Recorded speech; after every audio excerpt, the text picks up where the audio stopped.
Ako ay tunay na nagpapasalamat sa maaraw na ito sapagkat pinahintulot, tinakda ng Allah subhanahu wa ta'ala na magkita tayo.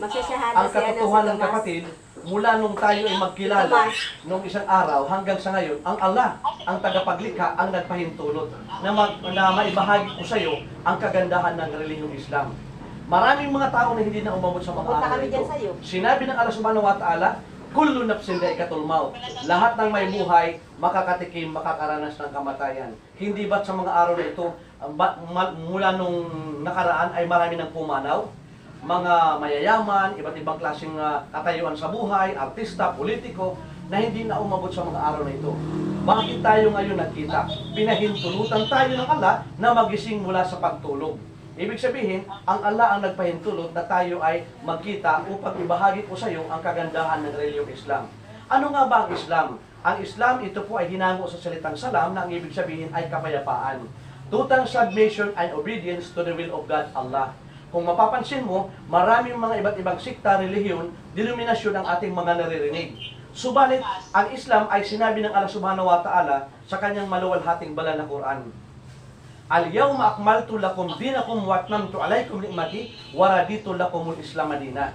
This day I have perfected your religion for you, completed my favor upon you, and have chosen Islam as your religion. Sa mga araw na ito ay nilubos ng Allah ang paglingap sa atin. Ibinigay sa atin ang Islam bilang ating relihiyon. Ibig sabihin, kapatid, maganda ang relihiyon kung ito ay aprobado at perpekto na binigay ng Allah subhanahu wa ta'ala. Anong ibig kong sabihin? Ang ibang relihiyon maliban sa Islam, ito po ay man-made. Gawa-gawa lamang ng tao. Halimbawa, pangalan ng Rizalista sa pangalan ni Jose Rizal.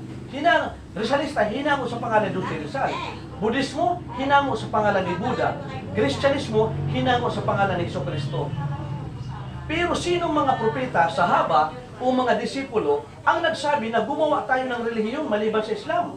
Hindi nila ito gagawin sapagkat sinabi ng Allah subhanahu wa ta'ala mula sa kanyang maluwalhating banal na Quran, wa may yabtaghi ghayra al-islami dinan falan yuqbal minhu wa huwa fil akhirati minal khasirin. Whosoever desire seek a religion other than Islam, it will never be accepted of him. And thereafter, he will be one of the losers. Sino man ang gumawa, magnais ng ibang relihiyon maliban sa Islam, ito ay hindi tatanggapin mula sa kanya. At sa kabilang buhay, siya ay kabilang sa mga talunan. Mga talunan bakit? Sapagkat kung ako, ikaw, gagawa ng relihiyon ngayon, paano maliligtas ang mga nauna sa atin? Di po ba? So maliban sa Islam, ay mga man-made na relihiyon yan. Ibig sabihin, kasi maganda ang relihiyon, ginagaya nila ang Islam. Sapagkat marami grupo nagkakaroon sila ng unity, ano po, maganda. Pero gumawa sila ng relihiyon hindi para sa kabutihan. They are sincere but mistaken. Sapagkat ang ibang sikta relihiyon ang nagkakamalang limpak-limpak na salapi ay yung leader. Opo, pagkatapos may mga sasakyan, matataas ang bahay, maraming lupang nabibili, pero ang mga membro ay kinakawawa.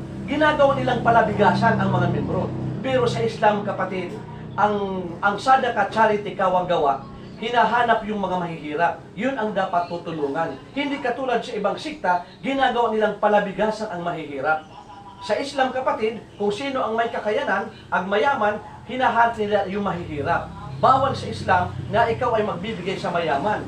Kasi dapat ang magbibigay yung mayaman sa mahihirap. Di po ba? Sapagkat ang Islam ay total submission and obedience to the will of God, Allah. Ngayon, sino naman yung Allah? Ang Allah, kapatid, kung mapapansin mo, ang iba't ibang sikta, tinatawag nila ang God, ang Diyos na God. Diyos, Panginoon, Rab, Creator. Iyan ay anong tinatawag ito ay title po lamang siya. Kumbaga sa ikaw may asawa, tinatawag kang uncle, tinatawag kang tatay, tinatawag kang pinsan, tinatawag kang ay driver, yan ay mga title lamang. Sino nga ba ang Allah? Ito ay pansariling pangalan ng lumikha, ang Allah. Who is Allah? La ilaha illa huwa. None has the right to be worshipped but He, the ever-living, the one who sustains and protects all that exists. To Him belongs whatever is in the heavens and whatever is on earth. Who is He that can intercede with Him except with His permission? He knows what happens to them, His creatures in this world, and what will happen to them in thereafter. And He will never compass anything of His knowledge. except that which He wills. His course extends over the heavens and the earth, and He feels no fatigue in guarding and preserving them. And He is the Most High, the Most Great. Ang Allah, Siya ang nagmamay-ari ng kalangitan at kalupaan. Sino nga ba ang may kakayanan na mamagitan sa Allah, maliban sa kanyang kapahintulutan? Nalalaman ng Allah subhanahu wa ta'ala ang mangyayari sa kanyang mga nalikha dito sa mundo at ang mangyayari sa kabilang buhay. Ang Allah ay hindi napapagod sa kanyang pangangalaga at sa kanyang mga nilikha. Hindi siya inaantok. At ang Allah subhanahu wa ta'ala, ang kataas-taasan ang dakila. Siya po ang Allah. Ang Allah, Siya ang nagbigay buhay sa atin. Babawin ang buhay, ang tanging hukom at hari sa araw ng paghuhukom. Siya po ang nag-iisang dapat karapat-dapat pagpupuri ng pagsamba. Ano ang sabi ni Propeta Muhammad sallallahu alaihi wasallam na huling sugo ng Allah? Sinabi ni Propeta Muhammad, ang sino man sa inyo ang magsabi ng la ilaha illallah, walang ibang Diyos maliban sa Allah, at inabutan ka ng kamatayan, sa awat habang ng Allah, maninirahan tayo sa paraiso. Sa paradise, sa Jannah sa Arabic. Alala kumbaga, ililigtas tayo sa impyernong apoy. Ibig sabihin kapatid, hindi man sila maniwala na may paraiso, may paraiso. Ayaw nilang maniwala na may Jahannam, impyerno, may impyerno. Kasi dito pa lang sa mundo, pag gumawa ka ng masama, pwede kang ikulong. Di ba? At ang mangyayari, mayroon pang mga taong sa ibang bansa, sinusunog sila. Dinalagi sila sa Bartolina. Lalo na ang Allah subhanahu wa ta'ala. Pag gumawa ka ng mabuti at masama, masisilayan ito. Sapagkat ang Allah, ang Siya ang tanging hukom at hari sa araw ng paghuhukom. Sino naman si Propeta Muhammad? Kung may naunang propeta, si Propeta Muhammad ang huling sugo ng Allah. Lahat ng mga propeta mula kay Adan, Abraham, David, Moises, Jesus Christ, silang lahat ay mga mensahero, mga sugo.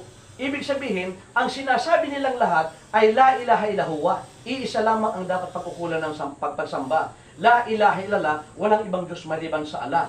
Kaya ang Islam, mula kay Adan, Abraham, David, Moises, Jesus Christ, iisa lamang ang relihiyon nila, Islam. At bago likhain ang pinakaunang tao na si Adan, Islam na po ang relihiyon ng mga propeta. Kaya ang sino man na gumawa, magnais ng ibang relihiyon, ito ay hindi tatanggapin mula sa kanya. Bakit? Sapagkat gumawa siya ng ibang relihiyon eh.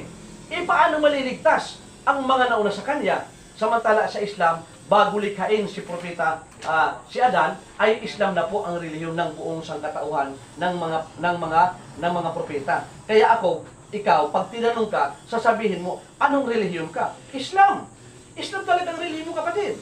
Naging Katoliko ka lamang sa kagagawan ng ating mga magulang. Nung maliit pa tayo. Ano tayo? Iniskam tayo ng ating mga magulang eh. Kung baga tayo ay maliit pa tayo, dinala tayo. Kung ikaw ay anong relihiyon ka, ako naman ibang relihiyon, dinala tayo doon. Saka lamang ka naging ganyan ang relihiyon mo.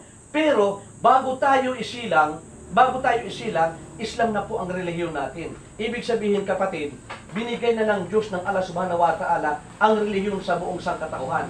Naging Katoliko ka lamang, naging born again lamang ako, iglesia, dahil sa kagawa ng ating mga magulang. Hindi makatanungan. Bakit? Dapat malalaman ng isang tao, bago ka dalhin sa relihiyon, ng ibang relihiyon, dapat pag-aralan mo muna. Kaya ito ang pinakamainam ngayon. Nalalaman mo na kung ano ang ating pinag-uusapan. Ang relihiyong Islam, ito lamang po ang aprobado at perfectong relihiyon na binigay ng Allah sa sangkatauhan. Anong sinabi ng Allah subhanahu wa ta'ala kung bakit tayo nabubuhay?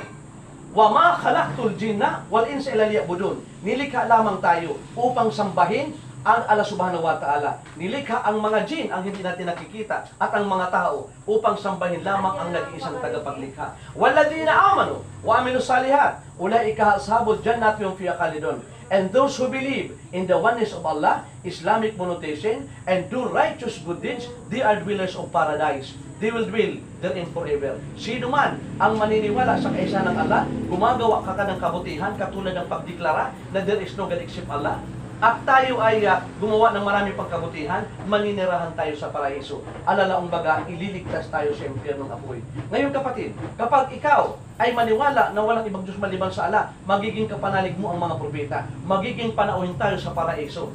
Ito ay hindi ko sinasabi bilang pagsisinungaling, sapagkat nakalagay ito sa maluwalhating banal na Quran, ang tunay na salita ng Allah subhanahu wa ta'ala. Kaya kapatid, kung nais mo maging kapanalig ng mga propeta, magkaroon ka ng assurance of salvation at tunay na kapanatagan at kapayapaan, napakasimple lang. Kung anong ginawa ng mga propeta, gawin natin. Kung anong sinabi nila, sasabihin natin. Silang lahat sumaksi, naniwala na walang ibang Diyos maliban sa Allah. Kaya pag ito'y dineklara mo, sinabi mo ito, mula sa kaibuturan ng iyong puso, sa awat habag ng Allah, pinangakuan tayo. Maninirahan tayo sa paraiso, mananatili tayo roon magpakailanman. Alalaong baga, ililigtas tayo sa impyernong apoy. Ano ang pinakamalaking kasalanan na walang kapatawaran?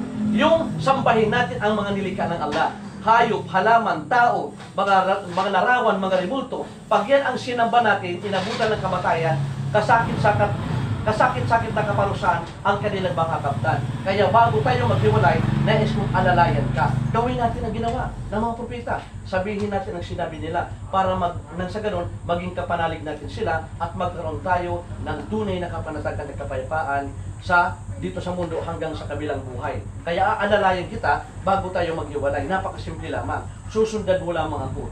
Ang Diyos ay nag-iisa. La ilaha illahuwa. Iisa lamang siya. Hindi ipinanganak, hindi nagkaanak, hindi siya katulad o kawangi sa kanyang nilikha. Iisa lamang ang Diyos, hindi dalawa, hindi tatlo. Iisa lamang siya. Bilang simbolo, ganyan lang ang kanang kamay.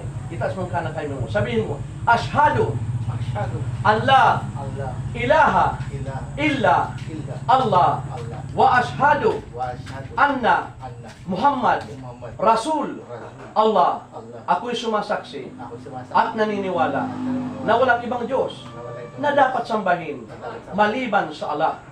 Ako'y sumasaksi at naniniwala na si Propeta Muhammad ay huling sugo ng Allah. Takbir! Allahu Akbar! Ngayon, binabati kita bilang isang kapanalig sa pananampalataya.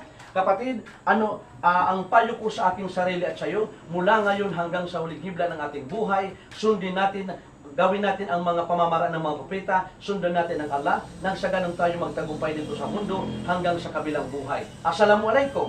Sabihin mo, waalaikum salam. Masya Allah. Batiin mo siya, kapatid. Assalamualaikum. Masya Allah. Ikaw ngayon ay kapanalig